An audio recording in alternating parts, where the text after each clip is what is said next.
Thalita, significa então que a direita é contra a pobre? Não. Qual é a diferença então?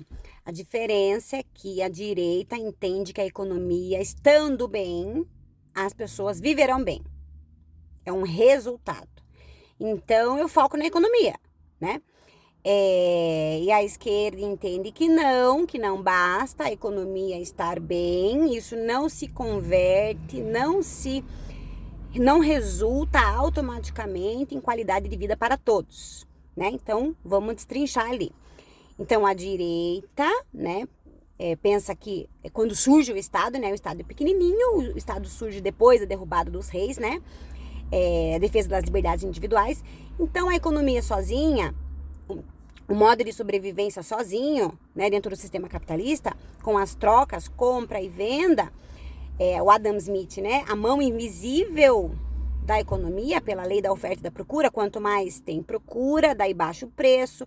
Quanto mais tem gente procurando, quanto mais diferentes indústrias produzindo, elas vão competir entre si, vão produzir produtos com qualidade e vão ter um preço, competir com preço, né? Então, a economia, a lei da oferta e da procura regula a economia. Então, segundo essa visão, a economia estando bem, o PIB estando alto, produção, compra e venda, produção, compra e venda, todo mundo vai viver bem, né? Como em cascata. A empresa tá bem, todo mundo vai viver bem.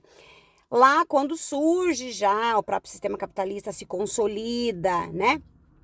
Naquela época era proibido ter greve, porque a greve fere o direito do patrão, de se livremente propor, quem quiser trabalha, quem não quer, não aceita o trabalho, que pena.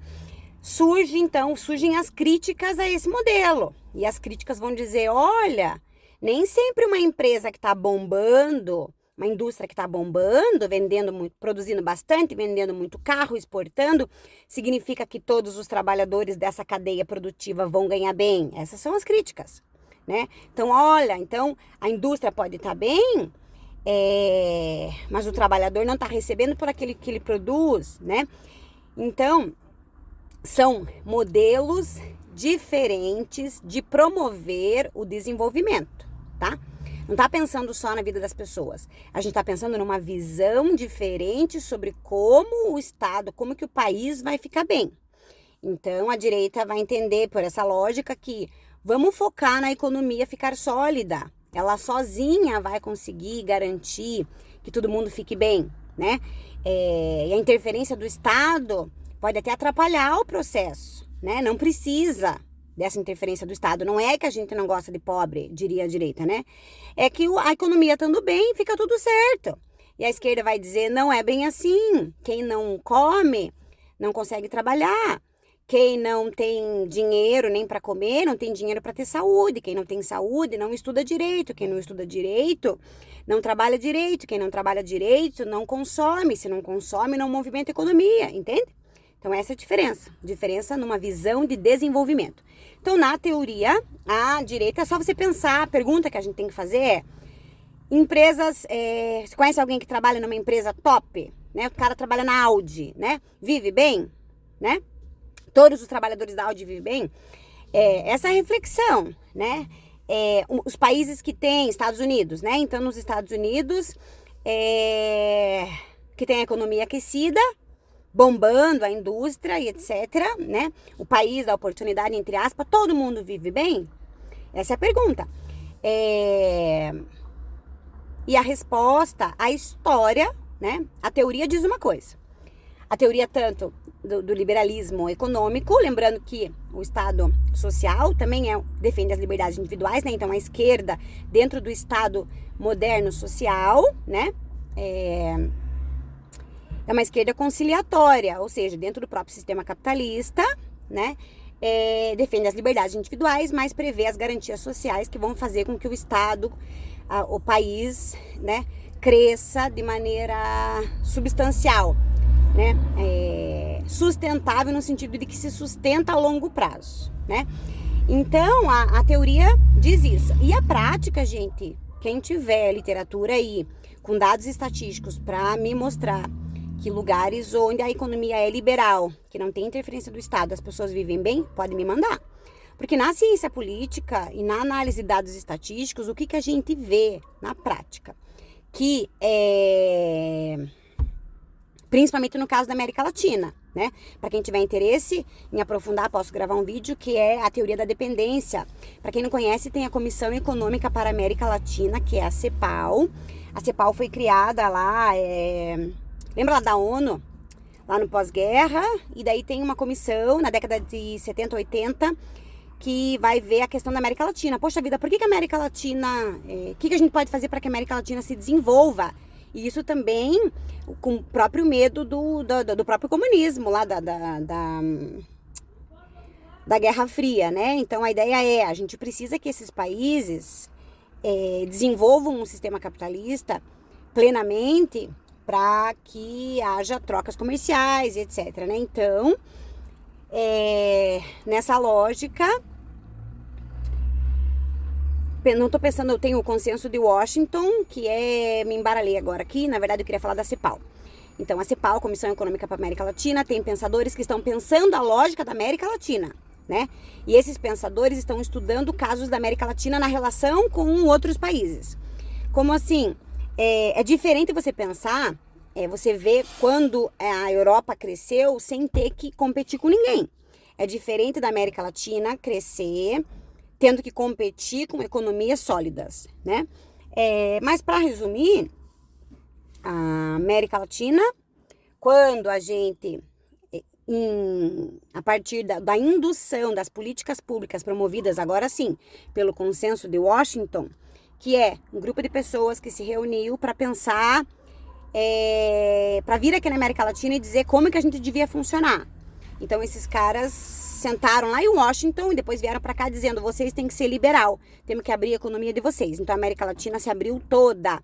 Por isso que o Fernando Henrique, mesmo sendo lá cientista social, mesmo sendo do Partido da Social Democracia, que a gente vai pensar, a social-democracia é a esquerda, né? A própria direita brasileira é uma direita à esquerda. Porque no Brasil, se a gente for ver, a Constituição é à esquerda, né? Porque é uma democracia social.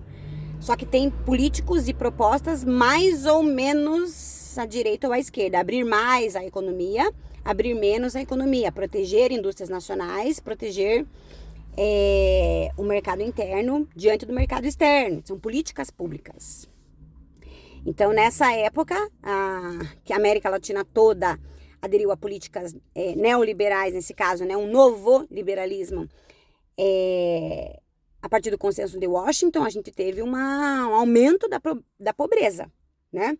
Então, claro, porque a questão você, no caso das economias em desenvolvimento, a abertura do mercado externo pode deixar o mercado interno muito vulnerável, que se eu abro o país para as empresas de fora vir, pode ser que as empresas internas quebrem porque não conseguem competir com as empresas de fora.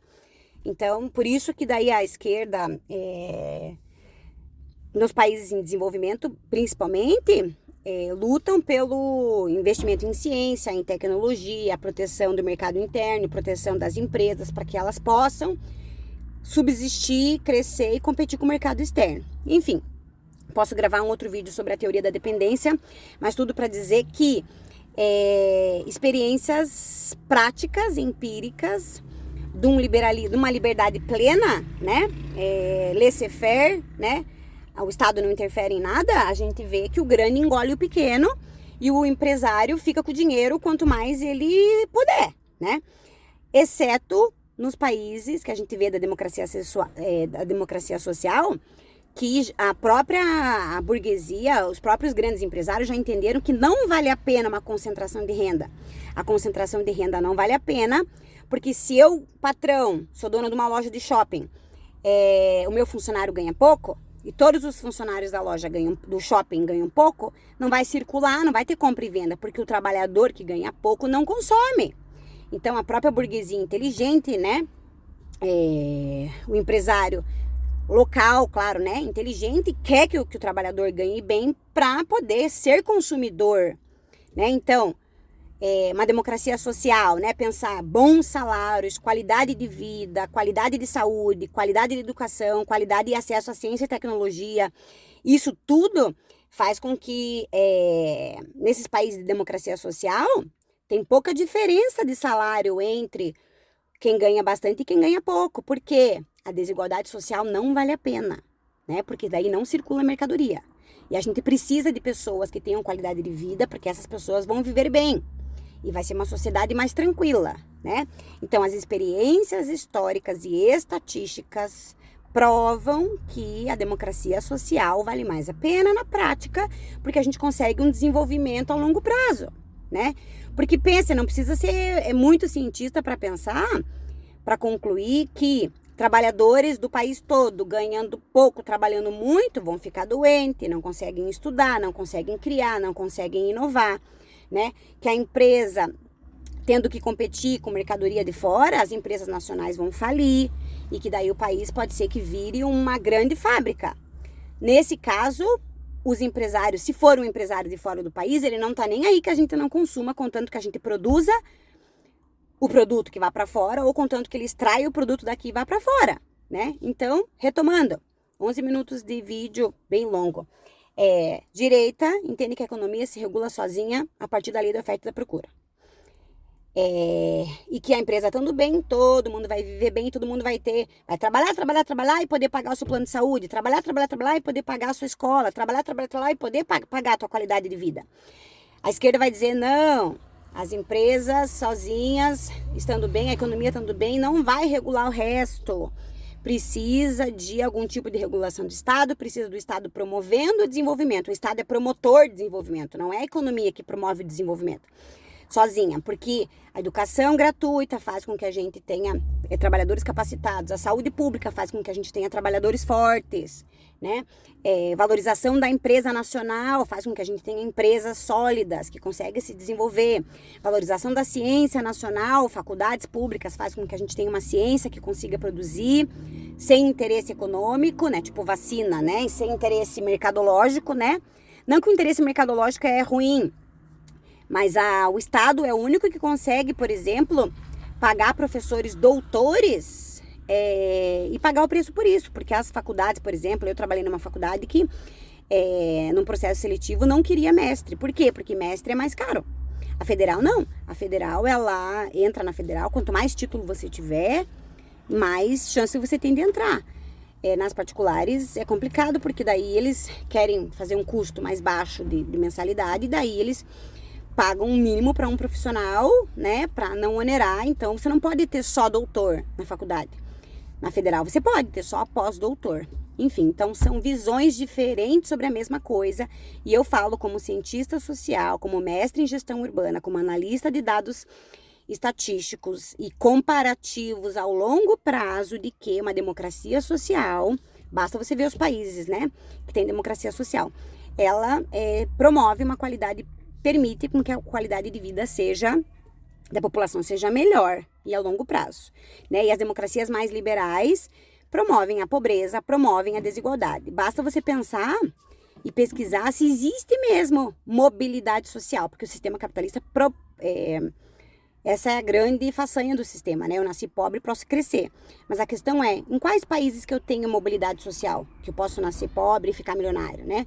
E as estatísticas têm dito que na fase atual do sistema, se antes um trabalhador ganhava 5 vezes menos do que o chefe, hoje ganha 50, 500 vezes menos do que o patrão, que pode ser um acionista, né? Eu nem sei quem é meu patrão, porque eu trabalho para uma multinacional que, né, enfim. Então, a ideia é essa. Não é que a direita não gosta de pobre, a direita acredita que, claro, a gente vai falar na parte teórica, né? Na parte prática, a gente vê que é uma visão política, empresarial, que privilegia setores e pessoas específicas, né? Porque a estatística está mostrando isso. Então, claro, e quando a gente vai falar lá de taxamento de grandes fortunas, a gente não está falando de taxar lojinha brasileira, né? A gente está falando de taxar multinacionais, né? De grandes, que são os multimilionários, né? E quando a gente está falando nos países europeus, né? Que tem uma reforma, que tiveram uma reforma tributária, coisa que em 12 anos do PT a gente não teve, né? Eles não conseguiram fazer, não peitaram isso, né? Então, para dizer que a gente tá longe de ter tido e penso que talvez longe de ter uma esquerda que governe com os moldes esquerda, né? Até porque a gente viu que a coalizão Lula e Alckmin é uma coalizão que não é radical nem nada, né? É mais do mesmo que o Brasil já teve nesses últimos 18 anos, né? 12, Thalita, mais 4 são 16. Tá muito quente, tô gravando no carro, 15 minutos de vídeo, eu não sei se alguém ficou até o final. Desculpa não fazer um vídeo organizado com tal, mas é o que eu consigo fazer e a gente contribui como pode, cada um como pode, né? Se um dia eu tiver, não é falta de competência minha, sabe que eu não sei preparar uma aula e fazer um slide bonitinho com um monte de imagem? Eu sei, né? Mas daí eu trabalho, tenho 10 turmas, né? 10 só num colégio, mais 4 no 14 turmas, e daí eu tenho as 2 crianças, e daí isso e aquilo, não tenho empregado em casa, não tenho, então me sobra tempo qual, né? Então se eu trabalhasse, tivesse só minhas 5 turmas, pudesse preparar a aula, tivesse isso, tivesse aquilo, ia me sobrar mais tempo para produzir vídeos editados, planejados e com qualidade, né? Falta de competência, né? A discussão, depois a gente pode fazer um vídeo só sobre meritocracia. E farei um vídeo também sobre a teoria política da América Latina, tá? Que é a teoria do desenvolvimento da CEPAL. Beijo. Se alguém viu até o final, comenta lá, vi até o final, só pra eu saber se tem alguém que vê. Até.